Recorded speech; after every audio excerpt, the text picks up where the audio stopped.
So we're here in the absolute inner sanctum of the investigative unit at ABC News. Brian Ross on the other side of his desk, looking at the awards around the room.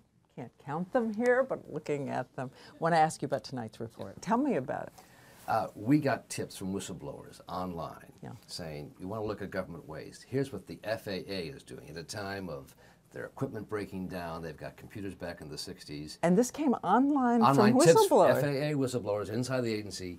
They're throwing a $5 million shindig in Atlanta for all the top managers, and they're calling it a conference. It's really an excuse for a Christmas party. $5 million? $5 million they're spending. This was held in December at a big fancy hotel in Atlanta, right at the CNN Center, in fact. And it was party time. Well, do you need this for morale, though? Can they argue? Well, that's their issue, but at a time of such huge deficits, you know, and President Obama said yesterday that government agencies are spending money as if it was monopoly money, and this seems to us to be that example. If the morale is so bad, do they have to spend $5 million for the managers? These are the bosses. They're not the people in the actually doing the work. No, these aren't the people in the calling in air the traffic system. These are the bosses of those people, of the air traffic controllers.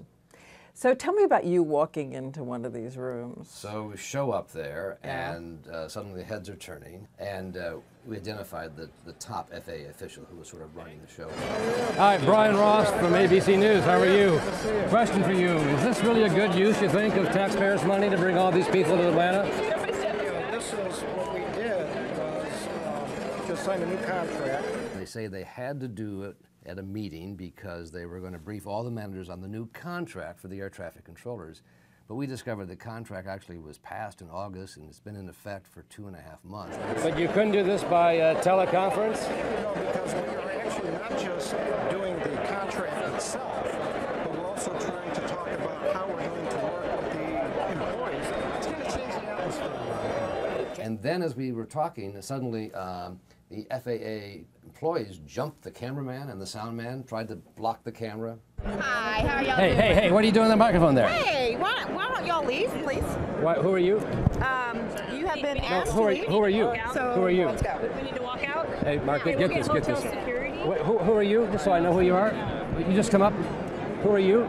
Shut off the camera, please. No, I will not. Who are you? And then suddenly the hotel manager and hotel security called up and said, we'll be calling the police unless you leave this property right now. I said, well, it's the hotel lobby. I was actually a guest at the hotel. That kind of stymied them. Sir, this is a private phone. Okay, well, I'm a guest in the hotel.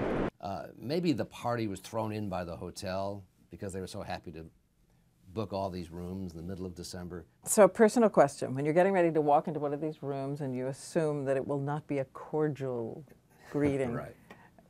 would you have to steel yourself a little bit? Yeah, you do. Yeah. You don't know what you're going to do, and you want to be professional. Do you say something to yourself before I go? Here we go. You know, just you want to be professional, and you know what you don't want to do is let them get to you or you make it worse. It's not about me, it's about what they're doing. I just want to ask simple questions. Is this an appropriate use of taxpayers' money? Those are my questions. All right, I'll see you tonight. All right, I'll see you on set. I'll be there. Okay. Great. Okay, take care. Nice digs. Yeah. Bye.